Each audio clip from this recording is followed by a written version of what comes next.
Hello friends, আপনাদের মধ্যে যারা যারা এখনও পর্যন্ত একেবারেই ভিন্ন স্বাদের স্বাস্থ্যকর ও টেস্টি দই বড়া খাননি, তারা আমার এই ভিডিওটা চটপট দেখে নিয়ে ঝটপট বানিয়ে নিন দই বড়া আর ফ্যামিলিদের সঙ্গে এনজয় করুন। তো দেখে নিন দই বড়া কীভাবে বানাতে হয়। দই বড়া বানাতে গেলে পানমৌরির প্রয়োজন, সেই কারণে আমি পানমৌরিটাকে ভেজে গুঁড়ো করে নেব। আর একটা মিক্সড ভাজা মশলার প্রয়োজন, সেই মিক্সড ভাজা মশলাটা তৈরি করব আমি ধনে, জিরে এবং শুকনো লঙ্কা একসঙ্গে কড়াইতে হালকা করে ভেজে পাউডার বানিয়ে নেব। দই বড়া বানাতে গেলে মশলার সঙ্গে সঙ্গে কতগুলো চাটনিরও প্রয়োজন হয়, আর সেই কারণেই আমি প্রথমেই তেঁতুলের চাটনিটা বানিয়ে নেব। তো তার জন্য আমি শপিং মল থেকে সুইট তেঁতুল কিনেছি। তো এই তেঁতুলটা এতটাই মিষ্টি যে চিনির প্রয়োজন হয় না। আপনারা এই চাটনিটা বানাতে গেলে যদি প্রয়োজন হয় চিনি দেবেন, আমি কিন্তু চিনি ইউজ করব না। এখন আমি তেঁতুলের খোসা ছাড়িয়ে নিচ্ছি। তেঁতুলগুলো এতটাই মিষ্টি যে খালি মুখেও খাওয়া যায়। আপনারা চাইলে টক তেঁতুল দিয়েও চাটনি বানিয়ে নিতে পারেন, অল্প একটু চিনি দিয়ে। অ্যাকচুয়ালি টক তেঁতুল দিয়েই চাটনিটা বানিয়ে নেওয়া হয়। তো আমি আজকে মিষ্টি তেঁতুল দিয়ে চাটনি বানাবো। আপনারা যদি তেঁতুলের চাটনি না পছন্দ করেন তো স্কিপ করে যেতে পারেন। এই তেঁতুল একমাত্র বড় বড় শপিং মলে কিংবা অনলাইনে কিনতে পাওয়া যায়, আর যাদের বাড়িতে গাছ আছে তারা পেতে পারেন। খুব সচরাচর এই তেঁতুলের গাছ দেখাই যায় না বা পাওয়া যায় না। তো আমি ভাজা মশলা এবং তেঁতুলের চাটনি একটু বেশি করে বানিয়ে রাখবো। শুধু দই বড়াতে নয়, বিভিন্ন রকম রেসিপিতে প্রয়োজন হয়, তাই আমি অনেকটা করে বানিয়ে নিচ্ছি, দিয়ে সংরক্ষণ করে রাখবো। প্রয়োজনে আমি বিভিন্ন রেসিপিতে ইউজ করব। এই তেঁতুলটা দেখতে যেমন সুন্দর, খেতেও খুব ভালো। তো আপনাদের যদি কখনো সুযোগ হয় এই তেঁতুলটা একবার কিনে খাবেন আর জানাবেন কেমন লাগলো। তো তেঁতুলগুলো আমার সব ছাড়ানো হয়ে গেছে। এখন আমি তেঁতুলের জল দিয়ে 1 ঘন্টা মতো ভিজিয়ে রাখবো। বন্ধুরা, দই বড়া বানাতে বেশ কিছুটা সময় লাগে, প্লিজ আপনারা ধৈর্য সহকারে শেষ পর্যন্ত ভিডিওটা দেখবেন। তো প্রথমেই আমি পানমৌরিটাকে ভেজে নিচ্ছি। তো হালকা ভাজতে হবে, শুধু জাস্ট গুঁড়ো করার জন্য। তো ভাজা হয়ে গেছে, এখন আমি ঠান্ডা করে গুঁড়ো করে নেব। এবার আমি ধনে, জিরে এবং শুকনো লঙ্কাগুলোকেও হালকা করে ভেজে নেব। ভাজা হয়ে গেছে, ঠান্ডা করে গুঁড়ো করে নেব। তো মশলাগুলো গুঁড়ো হয়ে গেছে, এখন আমি কৌটোর মধ্যে ভরে সংরক্ষণ করে রাখব। আপনারাও এইভাবে গুঁড়ো মশলা বানিয়ে রাখবেন, তাহলে রান্নার সময় খুব সুবিধে হবে।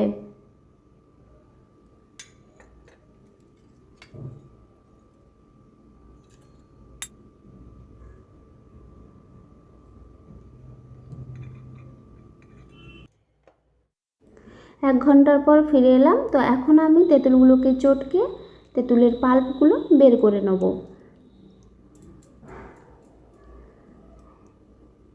তো তেঁতুলের চাটনি বানানোর জন্য কড়াই বসিয়ে দিয়েছি, গ্যাসের ফ্লেমটাকে লোতে রেখেছি এবং তেঁতুলের যে পাল্পগুলো একটু ছেঁকে নিতে হবে, নাহলে অপ্রয়োজনীয় জিনিসগুলো মুখে পড়বে।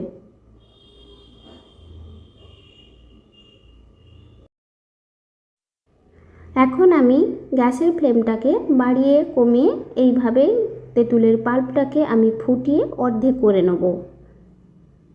আর তেঁতুলের পাল্পটাকে ফোটানোর সময় একটা খুন্তি দিয়ে অনবরত নেড়ে যেতে হবে, না হলে তেঁতুলের পাল্পটা কড়াইয়ের তলায় পুড়ে যেতে পারে। এখন আমি দিয়ে দিচ্ছি সাদা লবণ 1/2 চামচ আর কালো লবণ বা বিট লবণ 1/2 চামচ। বিট লবণ দিলে আচারের স্বাদ ভালো হয়। এবার আমি যে গুঁড়ো মশলাটা করে রেখেছিলাম 3টি মশলার সংমিশ্রণ, সেই মশলাটা 1 চামচ দিয়ে দিলাম। এই মশলাটা আপনাদের স্বাদ অনুযায়ী নিয়ে নেবেন। তো তেঁতুলের চাটনিটা অর্ধেকেরও কম হয়ে গেছে এবং চাটনিটা মোটামুটি আমার কমপ্লিট।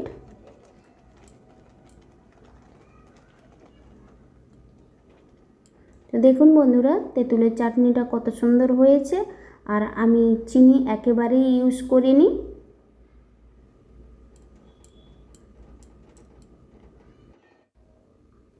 এখন আমি তেঁতুলের চাটনিটাকে একেবারেই ঠান্ডা করে নিয়েছি।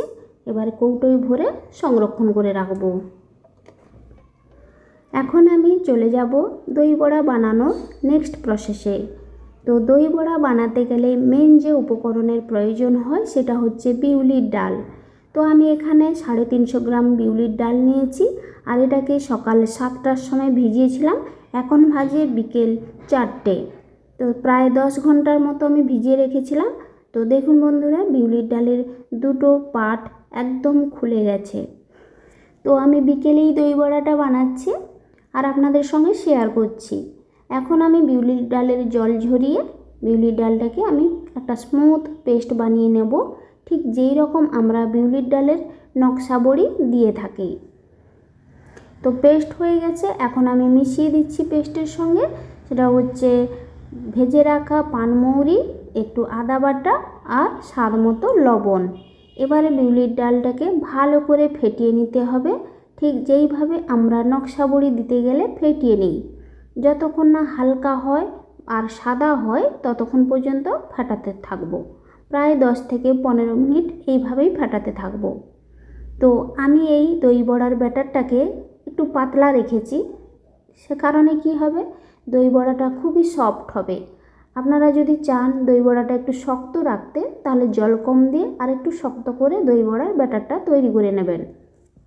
বিউলি ডালের ব্যাটারটা ঠিক মতো ফাটানো হয়েছে কিনা তা বোঝার জন্য আমি একটা বাটিতে করে অল্প করে জল নিয়ে নিচ্ছি, আর এই জলের উপরে 1 ড্রপ ব্যাটার আমি দিয়ে দেবো। ব্যাটারটা যদি জলের উপরে ভেসে থাকে, কোনো রকমভাবে জলের সঙ্গে মিশে না যায়, তাহলে ভাববো ভালো করে ফাটানো হয়েছে। এখন আমি গ্যাস জেলে কড়াই বসিয়ে দিয়েছি এবং কড়াইতে যথেষ্ট পরিমাণ সাদা তেল দিয়ে দিয়েছি। তেলটা মিডিয়াম গরম হয়েছে আর গ্যাসের ফ্লেমটাকে একেবারেই লোতে রেখেছি।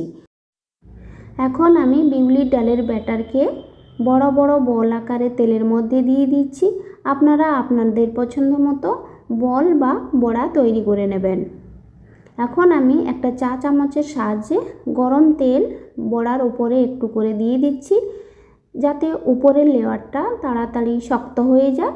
না হলে কাঁচা থাকলে উল্টানোর সময় একটা বড়া আর একটা বড়ার গায়ে চিটে যেতে পারে।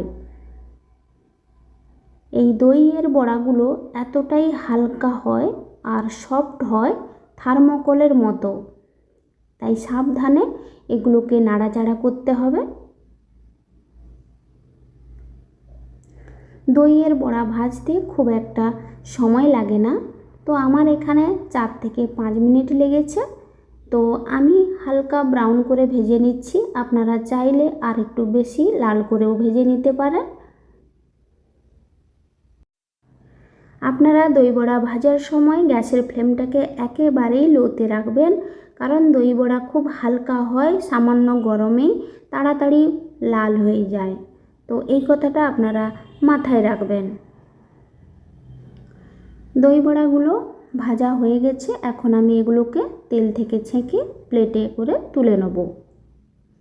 তো দেখুন বন্ধুরা, দই বড়াগুলোকে দেখতে কত সুন্দর হয়েছে। তো দই বড়াগুলোকে নর্মাল টেম্পারেচারে নিয়ে এসে দই দিয়ে এবং চাটনি ও সস দিয়ে এভাবেই খাওয়া যায়। তো যেহেতু বিউলির ডালের দই বড়া খুব হালকা হয়, সেই কারণে তেল খুব অ্যাবজর্ব করে, সেই কারণে জলে ভিজিয়ে তেলটাকে বের করে তারপরে প্রসেস করে খেতে হয়। না হলে এই অবস্থায় নর্মালি খাওয়া যায় এবং টেস্টটাও কোনো অংশে কম হয় না। বাকি দই বড়াগুলো আমি এখন ভেজে নিচ্ছি। তো দই বড়ার ব্যাটার যদি একটু শক্ত হয় তাহলে কিন্তু ভাজতে মিনিমাম 5 থেকে 7 মিনিট বা 9 মিনিটও লাগতে পারে। আমার ব্যাটারটা এখানে একটু পাতলা বলে খুব তাড়াতাড়ি হয়ে গেল।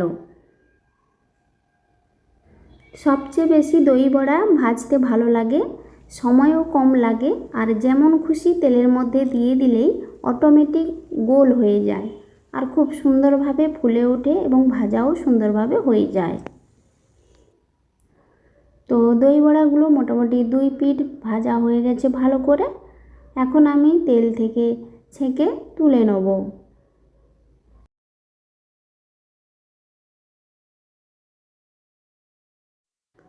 তো দই বড়াগুলোকে হালকা ঠান্ডা করে নিয়ে আমি দই বড়ার মধ্য থেকে তেল বের করার জন্য আমি একটা বড় পাত্র নিয়েছি, আর পাত্রের মধ্যে বেশ পরিমাণ জল দিয়ে দিলাম এবং জলের মধ্যে একটু লবণও দিয়ে দিচ্ছি, যাতে দই বড়া থেকে কোনোভাবে লবণ না বেরিয়ে যায়, তাহলে কিন্তু দই বড়ার টেস্টটা অনেকাংশে কমে যাবে। এখন আমি দই বড়াগুলোকে জলের মধ্যে ভিজিয়ে রাখবো প্রায় 15 থেকে 20 মিনিট পর্যন্ত। তো দই বড়াগুলো জলের মধ্যে ভিজতে থাকুক, ততক্ষণে আরেকটা আমি চাটনি বানিয়ে নেব। তো ঢাকনা দিয়ে এটাকে আমি 20 মিনিট রেখে দিচ্ছি, ফিরে আসছি 20 মিনিট পর। এখন আমি বানাবো ধনেপাতার চাটনি। তার জন্য নিয়ে নিয়েছি 7-8টা মতো গোটা রসুন, 4টে কাঁচা লঙ্কা, 1 ইঞ্চি আদা আর একটা লেবু। তো ধনেপাতা চাটনির জন্য ফ্রেশ আমি কতগুলো ধনেপাতা নিয়েছি এবং ধনেপাতাগুলোকে ধুয়ে পরিষ্কার করে আগে আমি গ্রাইন্ডার জারের মধ্যে দিয়ে দিয়েছি, আর স্বাদ অনুযায়ী সাদা লবণ আর কালো লবণ আমি দিয়ে দিয়েছি। এখন আমি বাকি মশলাগুলো দিয়ে একটা সুন্দর পেস্ট বানিয়ে নেব।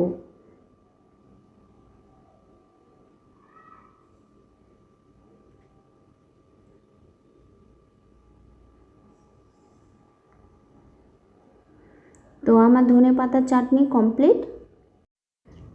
এখন আমি 350 গ্রাম বিউলির ডালের জন্য আমি নিয়েছি এখানে প্রায় 700 গ্রাম মতো টক দই। টক দইটাকে আমি ভালো করে ফেটিয়ে নিচ্ছি। আগেই আমি ফেটিয়ে রেখেছিলাম, তাও আর একবার ভালো করে ফেটিয়ে নিচ্ছি। এখন দইয়ের মধ্যে দিয়ে দিচ্ছি সাদা লবণ, কালো লবণ আর দিয়ে দিচ্ছি চিনি। এগুলো আপনারা আপনাদের পছন্দ অনুযায়ী নিয়ে নেবেন। এবার সব কিছুকে ভালো করে মিশিয়ে নেব। আপনারা চাইলে এই দইয়ের সঙ্গে যে ভাজা মশলাটা আমি রেখেছিলাম সেই ভাজা মশলাটাও আপনারা দিতে পারেন, আমি এখন ইউজ করছি না।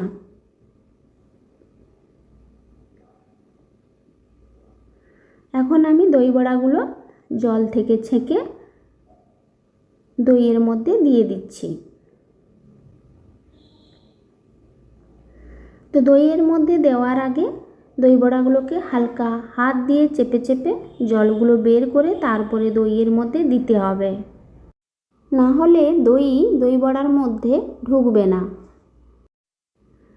দই বড়াগুলোকে এই দইয়ের মধ্যে এইভাবে রেখে ঢাকনা দিয়ে 30 মিনিটের মতো রেখে দিতে হবে, যাতে দই বড়ার মধ্যে ভালো করে অ্যাবজর্ব করে। আর নর্মালি 30 মিনিট পরে এইভাবে খাওয়া যায়, কিন্তু আপনারা যদি ঠান্ডা ঠান্ডা খেতে চান তাহলে দই বড়াগুলোকে দইয়ের মধ্যে রেখে ফ্রিজের মধ্যে 30 মিনিট রেখে তারপরে সস দিয়ে চাটনি দিয়ে আপনারা খেতে পারেন। এখন আমি দই বড়াগুলোকে 30 মিনিটের জন্য ফ্রিজে রাখবো। তো 30 মিনিট পর আমি ফিরে এলাম। এবার আমি দই বড়ার বাকি প্রসেসটা করে নিচ্ছি।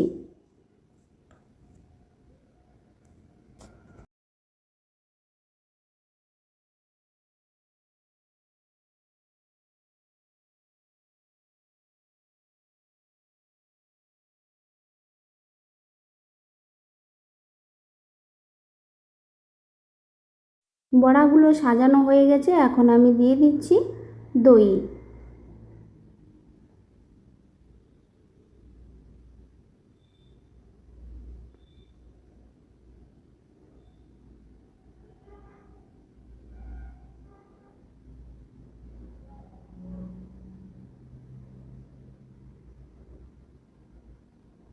এখন আমি দিয়ে দিচ্ছি ধনেপাতার চাটনি।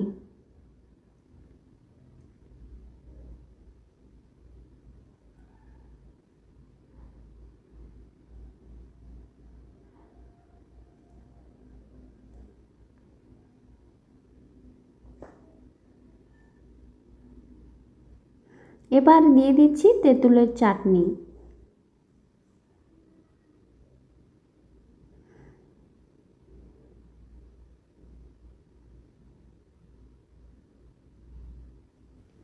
এবার দিয়ে দিচ্ছি টমেটো সস।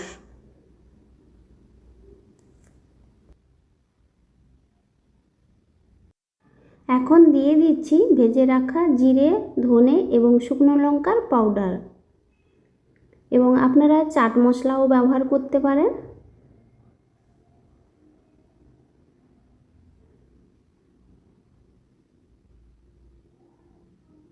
এবার দিয়ে দিচ্ছি একটু ঝুরি ভাজা।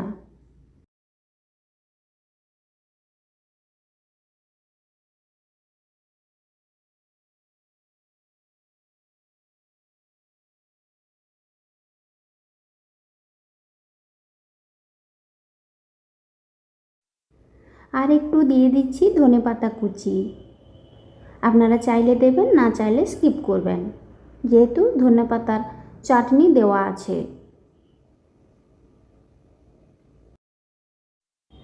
তো বন্ধুরা, দেখলেন আমি কিভাবে দই বড়া বানালাম। তো আমি আশা করব আপনারা বাড়িতে একবার হলেও ট্রাই করবেন। আর কেমন লাগলো আমাকে কমেন্ট বক্সের মাধ্যমে কমেন্ট করতে একদমই ভুলবেন না।